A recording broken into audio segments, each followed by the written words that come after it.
Hello नमस्कार। स्वागत है आप सभी का। आज हम जैसा कि आप सभी का यह जो फॉर्मेशन करने वाले हैं, formation of compound sentences, complex sentences को करते करते अब हम एक जो अंतिम जो सेंटेंस है, पहले हमने सिंपल में किया, फिर कॉम्प्लेक्स में किया, अब इसके बाद हमारा जो लास्ट है सिंथेसिस का जो टॉपिक है आपका कंपाउंड सेंटेंसेज। तो कंपाउंड सेंटेंसेज जब मेन या प्रिंसिपल क्लॉज को जोड़ते समय किससे सब आपका इसमें जो दूसरा वाक्य होगा, यहाँ पे प्रिंसिपल क्लॉज तो नहीं कह सकते, यहाँ पे जब दो सिंपल वाक्यों को जोड़ते समय सेंटेंस एक और सेंटेंस दो को जोड़ेंगे तो उनके बीच में आपको पता चलेगा, जोड़ का पता चलेगा, ऐसा भाव आएगा दोनों को जोड़ने का, या उनके बीच में परिणाम कारण भी पता चलेगा। तो जो यह कंपाउंड सेंटेंस है इसको जोड़ने के लिए हम बेसिकली कोऑर्डिनेटिंग कंजक्शन का प्रयोग करते हैं। किसका? कोऑर्डिनेटिंग कंजक्शन का प्रयोग करते हैं, कोऑर्डिनेटिंग कंजक्शन। तो इसको जोड़ते समय हम किसका प्रयोग करते हैं? कोऑर्डिनेटिंग कंजक्शन का प्रयोग होता है। ठीक है। तो सेंटेंस एक और सेंटेंस दो, या आपका एक सेंटेंस दूसरे सेंटेंस का जब वहाँ पे आप पता चले कि कोऑर्डिनेटिंग सेंटेंस जोड़ते समय सेंटेंस कोऑर्डिनेटिंग कंजक्शन का बोध कराए जोड़ते समय, तो उसको हम इन कोऑर्डिनेटिंग कंजक्शन के साथ प्रयोग करके, तो कोऑर्डिनेटिंग कंजंक्शंस जैसा कि हमको पता है ये चार प्रकार के होते हैं। कितने प्रकार के होते हैं? चार प्रकार के। तो उन्हीं चार प्रकार के कोऑर्डिनेटिंग कंजंक्शन के साथ हम इनको कंपाउंड बनाते चलेंगे। सिंपल सेंटेंस को जोड़कर दो से या दो से अधिक सिंपल सेंटेंस को जोड़कर एक कंपाउंड बनाएंगे। तो कोऑर्डिनेटिंग कंजंक्शन चार प्रकार क्या होते हैं, उन चारों प्रकार को एक एक करके देखते चलते हैं और उन्हीं के साथ उनके कंजंक्शंस क्या होते हैं उनका प्रयोग करके जोड़ते हुए। तो पहला आपका यहाँ पे कोऑर्डिनेटिंग कंजंक्शन में सबसे पहले कह रहा है कि जोड़ बताने वाला कंजंक्शन, तो जिसे हम कहते हैं कम्युलेटिव कंजंक्शन। आप क्या कहेंगे? Cumulative conjunctions. तो पहला प्रयोग आप किसका, आप कोऑर्डिनेटिंग में आपने किसका करना है, तो इसको हम क्या कह सकते हैं? जोड़ बताने वाला कंजंक्शन, बताने वाला। अब जोड़ बताने वाला कंजंक्शन कॉमन कंजंक्शन एंड होता है। सबसे पहले आपको जानना है इसमें क्या होता है। एंड आपका होता है नॉट ओनली बट ऑल्सो, पहले वाले सेंटेंस के साथ नॉट ओनली बट, दूसरे वाले सेंटेंस इसके साथ साथ एज वेल एज और आपका बोथ और एंड का प्रयोग होता है। तो जोड़ बताने वाला कंजंक्शन जो आपके हैं, तो जिसके साथ हम दो सिंपल सेंटेंस को जोड़ेंगे, कंपाउंड सेंटेंस जोड़ते हुए अगर जोड़ का भाव आ रहा है, दो सेंटेंसेस को जोड़ने का भाव आपको आता है, तो इनमें से किसी एक कंजंक्शन का प्रयोग करेंगे। एंड और नॉट ओनली बट ऑल्सो, न सिर्फ बल्कि इस तरीके का भाव, एज वेल एज साथ ही साथ, और बोथ एंड दोनों, किसी एक व्यक्ति के दो गुणों को व्यक्त करे एक वस्तु के, तो वहाँ पे क्या लगाएंगे? बोथ और एंड। तो इन्हीं कंजंक्शंस का प्रयोग करके हम जोड़ते हैं। तो एक उदाहरण देखते हैं। He was marked absent, he was marked absent, full stop, he was turned out of the class। अब यही सेंटेंस देखिए, आपको एक सेंटेंस दे रहा है वहां पे, तो सॉरी, यहाँ पे सेंटेंस दे रहा है कि ही वॉज मार्क्ड एब्सेंट, उसे अनुपस्थित दर्शाया गया। He was turn out of the class, उसे कहाँ? क्लास से बाहर निकाल दिया गया। तो अब दोनों को पहले बेहतर है कि हिंदी निकालिए। उसे अनुपस्थित दर्शाया गया, साथ ही साथ क्लास से बाहर निकाल दिया गया, साथ ही साथ एज वेल एज, उसे अनुपस्थित दर्शाया गया और क्लास से बाहर निकाल दिया गया। एंड उसे न सिर्फ अनुपस्थित दर्शाया गया बल्कि, तो नॉट ओनली बट ऑल्सो।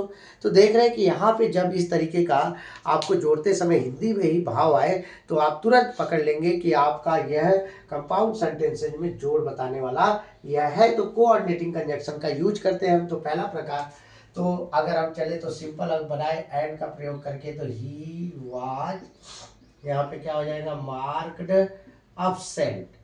ठीक, ही वाज मार्क्ड absent, उसे अनुपस्थित दर्शाया गया। एंड क्लास से बाहर निकाल दिया गया। तो इसमें सब्जेक्ट और हेल्पिंग वर्ब सेम है, यहाँ पे हमने यूज किया है, तो जोड़ बताने वाले कंजक्शन के साथ इसका फिर से प्रयोग नहीं करेंगे। तो एंड लगाकर हमने क्या, फिर से आप इसको टर्न बचा हुआ आउट ऑफ द क्लास।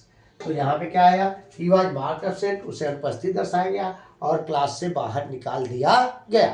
ठीक, अब अगला देखिए, या तो फिर क्या करें, ही वॉज मार्क्ड एब्सेंट, उसे अनुपस्थित दर्शाया गया, एज वेल एज, साथ ही साथ, एज वेल एज, यहाँ पे हमने लगा दिया। अब फिर वही सहायक क्रिया हेल्पिंग वर्ब जो है आप और सब्जेक्ट सेम है तो हटा दीजिए, और फिर आपका क्या बचा, turn out of the class.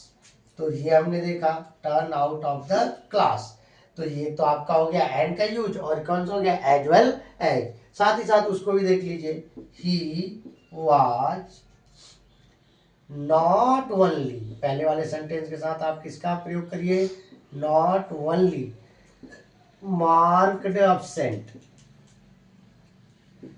But also, अब दूसरे सेंटेंस के शुरू में क्या लगा दीजिए, बट, ठीक है, ऑल्सो, यहाँ पे हमने यूज कर लिया, यहाँ पे नॉट ओनली, यहाँ पे बट ऑल्सो, बचा हुआ क्या है, turn out of the class. तो इस तरीके से जब आपको जोड़ बताने वाला भाव आए तो आप एंड का यूज कर सकते हैं। अगर आपको इस तरीके से लग रहा है नॉट ओनली इस सेंटेंस में तीनों यह फिट हो रहा है, तो अब देखिए एक उदाहरण और देखते हैं आपका। ठीक, अगला एक उदाहरण देखते हैं। अब बोथ और एंड का देख लेते हैं। जब एक ही व्यक्ति के दो गुणों को बताए, तो दो गुणों को बताते समय कर्ता एक ही समान हो, एक ही वस्तु हो, यानी एक ही कर्ता के दो गुणों को बताए, तो आप वहां पे किसका प्रयोग करिए, बोथ एंड का प्रयोग करेंगे। तो she is beautiful, she is beautiful, full stop, she is intelligent, intelligent. तो देखिए अब इस तरीके का, वह क्या है आपका, वह सुंदर है, वह क्या है, बुद्धिमान है। अगर सिंपल आप जोड़ना चाहें तो वह सी इज ब्यूटीफुल एंड इंटेलिजेंट आप जोड़ सकते हैं। फिर वो भी लग सकता है she is not only beautiful and but also intelligent as well as. तो यहाँ पे हमको बचा हुआ बोथ एंड के लिए देखते हैं कि एक ही यहाँ करता कौन है, सी, उसके बारे में क्या बताएगा, सुंदर, और उसके बारे में क्या बताएगा, बुद्धिमान। तो दो गुण को बता रहा है, तो इस तरीके से आप यहाँ पे सी इज ना, यहाँ पे लगाइए बोथ। ठीक, पहला गुण ले लीजिए बोथ ब्यूटीफुल एंड, दूसरा गुण ले लीजिए, तो देखिए बोथ के साथ एंड आया, इंटेलिजेंट। ठीक, तो पहला आई होप समझ में आया होगा, पहला कंजंक्शन है जोड़ बताने वाला कम्युलेटिव कंजंक्शन में, उसका प्रयोग करके जोड़ते हैं। एक आध और उदाहरण देख लेते हैं। आपका कह रहा है he is a fool, full stop, he is a fool, full stop, he is a naive, naive धूर्त, चालाक, ठीक है, तो वह मूर्ख है और क्या है, ठीक है, तो यह क्या है, मूर्ख है और क्या है आपका, नेव, चालाक भी है। तो आप यहाँ पे क्या करेंगे, he is a fool and naive, he is not only a fool but also naive. तो आप यहाँ पे कोई भी एक यूज कर सकते हैं, ही इज, यहाँ पे नॉट ओनली लगा लीजिए, not only a fool but also, यहाँ पे क्या कर लीजिए, अ नेव। ठीक, तो पहला आपका कंजंक्शन जोड़ बताने वाला कंजंक्शन, कोऑर्डिनेटिंग कंजंक्शन का प्रयोग जोड़ते समय जोड़ बताने वाले कंजंक्शन का। अब देखते हैं दूसरा कौन सा होता है जो कोऑर्डिनेटिंग कंजंक्शन का प्रयोग करके आप वहां पे दूसरे वाक्य को पहले वाक्य से दूसरे वाक्य को जोड़ने का काम करते हैं, या कह लें कि कोऑर्डिनेटिंग कंजंक्शन का दूसरा प्रकार क्या होता है उसके द्वारा। तो दूसरा आपका होता है अल्टरनेटिव कंजंक्शंस। कौन सा होता है आपका, अल्टरनेटिव कंजंक्शंस, विकल्प बताने वाला कंजंक्शन। तो दूसरा आपका सेकंड यहाँ पे कह रहा है अल्टरनेटिव कंजंक्शंस। ठीक, अल्टरनेटिव कंजंक्शंस विकल्प बताने वाला, वैकल्पिक जिसे कहते हैं, विकल्प बताने वाला। तो विकल्प बताने वाला कंजंक्शंस आपका यहाँ पे और का किसका यूज होगा, और, अदरवाइज अन्यथा, और किसका प्रयोग करोगे आप लोग अदरवाइज के अलावा, ईदर और, ठीक, और नीदर नॉर। किसका प्रयोग करेंगे, ईदर और किसका प्रयोग, नीदर नॉर। तो देख रहे इसमें भी आपके विकल्प बताने वाला, जब पहले सेंटेंस का सब्स्टिट्यूट या विकल्प आपको लगे कि इसमें विकल्प पता चल रहा है, दोनों सेंटेंसेज के बीच में आपको विकल्प का भाव आ रहा है जोड़ते समय, तो और लगाइए, जैसे डू और डाई, डू और डाई, ठीक है, करो या मरो, या अदरवाइज जल्दी करो अन्यथा ट्रेन छूट जाएगी, तो अदरवाइज का यूज करिए, इधर और, या तो राम या तो श्याम, नीदर नॉर, न तो ना राम न तो श्याम। तो इस तरीके से आपका यहाँ पे प्रयोग होगा। तो अब कह रहा है कि जब पहले वाले सेंटेंस और दूसरे वाले सेंटेंस को जोड़ते समय वैकल्पिक या ऑप्शनल या सब्स्टिट्यूट का पता चले, तो उस तरीके से आप किसका प्रयोग करेंगे, विकल्प बताने वाला कंजंक्शन। जैसे देख लीजिए, एक उदाहरण दे रहा है, यहाँ पे आपको दे रहा है walk quickly you will miss the train,